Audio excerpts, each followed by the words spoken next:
वक्रतुण्ड महाकाय कोटिसूर्यसमप्रभ निर्विघ्नं कुरु मे देव सर्वकार्येषु सर्वदा। మీ అందరికీ నమస్కారం. దాదాపుగా 19 రోజులు కావస్తుంది ఎలాంటి వీడియోస్ అనేవి మీనా వాస్తు యూట్యూబ్ ఛానల్ అప్లోడ్ చేయలేదు. ఈ చతుర్ముఖశాల ఏదైతే ఫిజికల్గా వెళ్ళి అలాంటి గృహాలను కొలతలు కొలుసుకొని ఈ రీసెర్చ్ విధానాన్ని పాటించాము. మీరు కట్టుకున్న చతుర్ముఖశాల తప్పు ఎందుకోసం అనగా రండి చూద్దాం. ఇప్పుడు ఇది ఒక స్క్వేర్ కొలత అనుకుందాం. దీనికి తూర్పు, పడమర, ఉత్తరం, దక్షిణం మీ అందరికీ ఇవన్నీ తెలుసు. దిక్కులు, పిదిక్కులు కూడా తెలుసు. సో ఇక్కడ చూడండి, మనం దేన్నైనా ఒక పొడవు వెడల్పు కొలతని ఎప్పుడు కూడా చతుర్ముఖశాలకి మొట్టమొదటి పద్ధతిగా మేము రీసెర్చ్లో తెలియజేసుకోవడం లాంటిది జరిగింది. దాంట్లో ఎలాంటి విధానం ఆ కట్టిన ఏదైతే చతుర్ముఖశాల ఉందో, చతుశ్శాల ఉందో అక్కడ కొలత ఏదైతే మొట్టమొదటిసారిగా బయటపడింది చతురస్రం. రెండవది ఎక్కువగా దీర్ఘ చతురస్రం ఉండొచ్చు.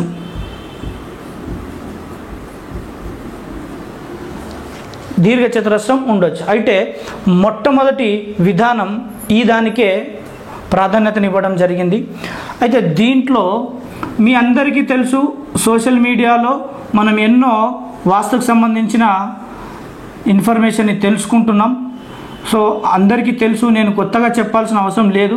కానీ చతుర్ముఖశాలని తప్పుగా కట్టుకుంటున్న విధానం అనేది మీరందరూ తెలుసుకోవాలి.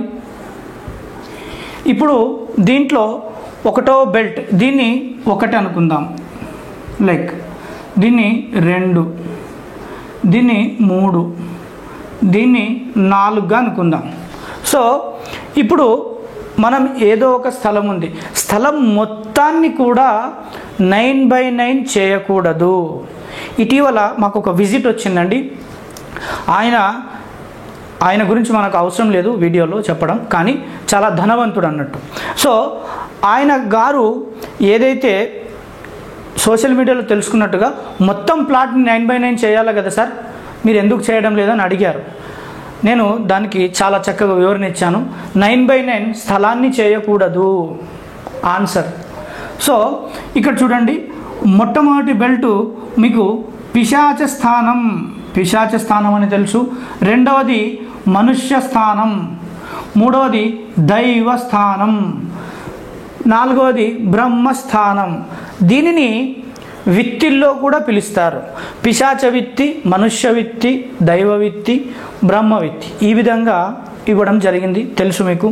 ఇక్కడ చూడండి, రెండవ అంశంగా ఇది ఏ అనుకుందాం. సో ఇది రెండవ అంశం. ఇక్కడ మనం చతుర్ముఖశాల నిర్మాణం జరుపుకుంటున్నామంటే మొట్టమొదటిసారిగా ఆలోచించాల్సింది స్థలం. ఇది దీంట్లో రాదు, ఇవి నియమాలు మాత్రమే మాకు బయటపడ్డాయి. కాబట్టి స్థలం అనేది చాలా పెద్దగా ఉండాలి. దాదాపుగా ధనవంతులు మాత్రమే కట్టుకోవడానికి వీలుండే స్థలం మాత్రమే ఇలాంటి గృహాలకు సరిపోతుంది. 50/50 కానీ, 60/60 కానీ, 100/100 కానీ ఇలాంటి స్థలాలలో రాకపోవచ్చు అని అంచనా ఇక్కడ తేలడం జరిగింది. సో ఇక్కడ చూద్దాం. ఇప్పుడు ఈ పిశాచ విత్తిలో చతుర్ముఖశాల గృహం అనే ఒక ప్యాటర్న్లో, అది ఒక లేఅవుట్ అనుకున్నట్లయితే, దాంట్లో పిశాచ విత్తిలో ఎలాంటి నిర్మాణం చేయరాదు అనేది చాలా పకడ్బందీ నియమం. దీన్ని ఇటీవల పాటించడం లేదు. కాబట్టి అలా కట్టుకున్న గృహాన్ని, పిశాచ స్థానంలో గోడ కట్టిన చతుర్ముఖశాలని చతుర్ముఖశాల అనరు. ఇది గౌరవనీయులైన ప్రజలందరూ కూడా తెలుసుకోవాలి. సో ఇప్పుడు ఇక్కడ నిర్మాణం చేయకూడదు, ఈ బెల్ట్లో నిర్మాణం చేయకూడదు. సో నేను మార్కింగ్ వేస్తున్నాను, అయిపోయింది. ఇప్పుడు ఎక్కడైతే రెండవది మనుష్య స్థానం, మనుష్య స్థానంలో మాత్రమే మనం రూమ్స్ అనేవి కట్టుకోవాలి. కుటుంబ సభ్యులకు సంబంధించిన నివాసానికి సంబంధించిన అంటే నిద్రపోవడానికి, కార్యక్రమాలు జరుపుకోవడానికి, పూజ చేయడానికి, లేదా చదువుకోవడానికి, డ్రాయింగ్ వేయడానికి, లేదా మన చుట్టాలు వస్తే కూర్చోవడానికి, ఇలాంటివి దాదాపుగా ఈ మనుష్య స్థానంలోనే నిర్మాణం జరుపుకోవాలి. మనుష్య విత్తి, మనుష్య స్థానము ఏదైతే ఇక్కడ మాత్రమే జరుపుకున్నట్లే అదే విధానం ఏదైతే ఉంటుందో ఆ విధానం మాత్రమే ఆ చతుర్ముఖశాలలో కన్సిడరేషన్గా తీసుకోవాలి. కానీ ఈ బెల్ట్లో సెకండ్ బెల్ట్లో కట్టుకోనట్లయితే అది చతుర్ముఖశాల పద్ధతుల్లో రాదు, ఆ గృహం మీరు కట్టుకున్నట్లయితే. నెక్స్ట్ ఇప్పుడు ఈ రెండో బెల్ట్ అయిపోయింది మనకు. దైవస్థానం లేదా దైవ విత్తి, ఇది ఈ దైవ విత్తిలో ప్లస్ నాలుగవది బ్రహ్మస్థానంలో ఎలాంటి కన్స్ట్రక్షన్ ఉండకూడదు. ఎందుకోసం అనంటే దానికి ఒక పెద్ద ఎపిసోడ్ని చేయడం జరుగుతుంది. దానిని ఏ ఫార్ములాలో తీసుకోవడం జరిగింది అని అంటే ఈ ఫార్ములాలో తీసుకోవడం జరిగింది. సైన్స్ ఆఫ్ ఆర్కిటెక్చర్ రూల్ ప్రకారంగా, కాస్మాలజీ ఆధారంగా, ప్రకృతిని ఆధారం చేసి ఏ విధానాన్ని సైన్స్ పరంగా నిరూపించడం జరిగింది. ఈ యొక్క open to sky, open court యార్డ్ని గతంలో ఉన్న ఏదైతే ఆధారాలు ఈ జనరేషన్కి లభిస్తున్న గ్రంథాల రూపంలో, పుస్తకాల రూపంలో అక్కడ వివరించారు.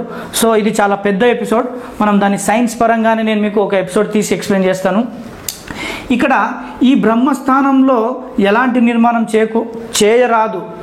అయితే బ్రహ్మస్థానాన్ని ఎన్ని పదాలుగా వదలాలి అనేది మ్యాండేటరీ. చతుర్ముఖశాల ఎక్కడైనా కూడా 9 భాగాలు మ్యాండేటరీగా వదలాలి.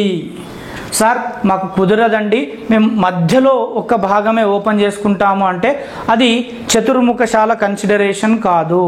అక్కడ నియమాలను ఇవ్వడం జరిగింది. ఈ నియమాలతోనే కట్టుకుంటే చతుర్ముఖశాల అనబడుతుంది అని మనకు ఏదైతే గతం నుంచి వస్తున్న కొన్ని ఆధారాల ద్వారా మనకు తెలియడం జరుగుతుంది. అదేవిధంగా ఫిజికల్గా నిర్మించుకున్న గృహాల ఆధారంగా తెలుస్తుంది. ఈ రెండు మాత్రమే మనకు అవకాశం ఉంది తెలుసుకోవడానికి. వేరే విధానం, సొంత పైత్య విధానాలు మార్కెట్లో ఉన్నాయి.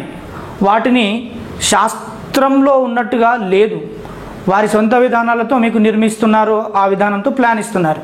సో ఇక్కడ 9 భాగాలు ఖచ్చితంగా ఓపెన్ చేయాలి. ఓపెన్ చేసిన తర్వాత ఈ దైవస్థానంలో ఎలాంటి గోడలు కట్టరాదు. సో ఇక్కడ ఈ నియమాలతో పాటుగా ఇంకా కొన్ని నియమాలు ఉన్నాయి. సో ఆ నియమాలు నేను లాస్ట్ కొన్ని ఎపిసోడ్లో చెప్పడం జరిగింది. అయితే కూడా ఈరోజు ఎపిసోడ్లో కూడా నేను మీకు చెప్తాను. సో అందరము ఈరోజు ఈ చతుర్ముఖశాల పైన మక్కువ చూపిస్తున్నాము, 4 ద్వారాలు పెట్టుకోవడం అనేది. అయితే ఇప్పుడు మీకు 3వ కండిషన్ చెప్తాను. ఇక్కడ ఏదైతే విధానాలు మనం ఇటీవల సోషల్ మీడియా ద్వారా తెలుసుకుంటున్నామో అందులో కొన్ని తప్పుడు విధానాలు కూడా ఉన్నాయి. ఆ విధానాలు మనం తెలుసుకోవాలి. తూర్పు, పడమర, ఉత్తర, దక్షిణం. ఇప్పుడు 3వది చతుర్ముఖశాలకు బేసిక్ థింగ్స్, బేసిక్లో అది మనం ఇంతకుముందు చెప్పిన స్టాండర్డ్ నియమాలు, బేసిక్ స్టాండర్డ్ నియమాలు అనుకుందాం. 1వది కిటికీలు 1 మాత్రమే ఉండరాదు. ఏ విధంగా చెప్తాను. ఇలా ఒకే కిటికీ పెట్టుకొని దీనికి ఒకే విండో ఇలా పెట్టుకోరాదు. ఇలా ఒక కిటికీ ఉండరాదు చతుర్ముఖశాలకు ఎప్పటికీ కూడా. సో ఈ విధానం ఇలాంటి కిటికీలు పెట్టుకున్నట్లయితే దానిని చతుర్ముఖశాలగా పరిగణించబడదు. ఎందుకోసం అంటే చతుర్ముఖశాల అలంకారమైన విధానాలకు తోడ్పడింది. ఆ విధంగా ఉమ్మడి కుటుంబాలు నివసిస్తున్నప్పుడు వారి అభిరుచిగా వారు ఆ విధంగా కట్టుకున్నారు.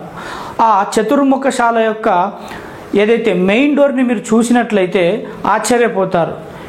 ఏదో ఒకటే ఫ్రేమ్ లాగా ఇలా ఉండదు. ఇలాంటి 4-5 ఫ్రేమ్లు ఇలా ఉండి ఇలా ఇలా ఇలా ఇలా ఇలా ఇలా డిజైన్స్ ఉంటాయి. మొత్తం ఇలా ఉంటుంది. మనం ఈరోజు ఒకటే ఫ్రేమ్ని ఇలా చేపించుకుంటున్నాం.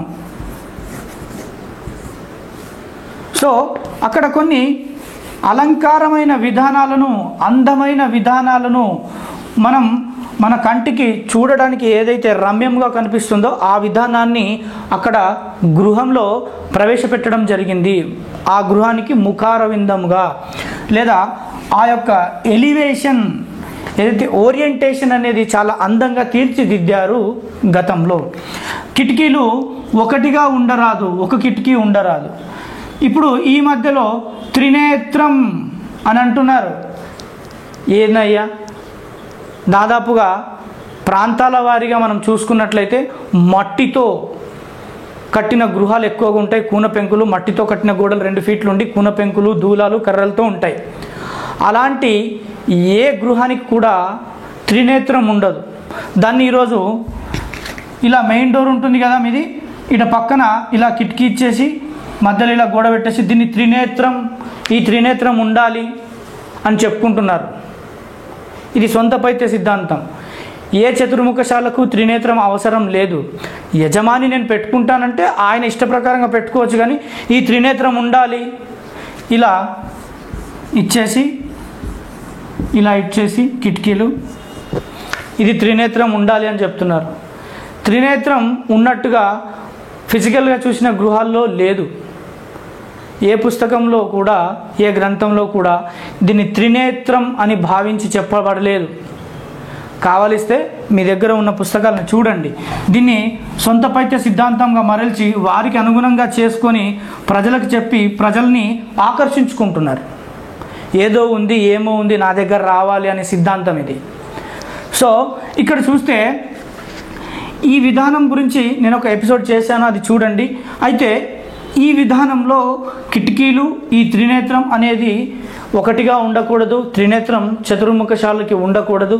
ఇక్కడ ఏదైతే మనం డయాగ్నల్సు, నాగసూత్రము, ఏదైతే సూత్రాలు మనం వేసుకుంటున్నామో అదేవిధంగా దీన్ని మనం ఏ విధంగా అయితే మనం విభజించుకుంటున్నామో ఈ విధంగా విభజించుకుంటున్నామో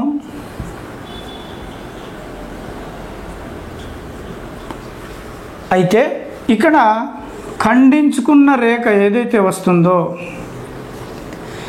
ప్రతి ఖండించుకున్న రేఖ దగ్గర ఏర్పడే బిందువులని మర్మస్థానాలు అంటారు.